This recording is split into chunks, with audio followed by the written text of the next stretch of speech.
Boss Kevin. Bos, karbon ni kenapa mahal sangat, bos? Apa yang mahal-mahal ni? Sama je. Double visor ada. Sama ke? Tapi ni bukan karbon lah. Kalau nak murah jangan ambil karbon lah. Ambil KPA.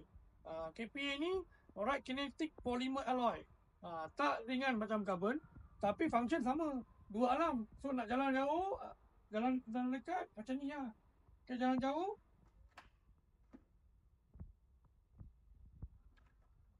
Okay, kan best. Alright, so siapa yang cari alternatif murah untuk helmet dua alam ni?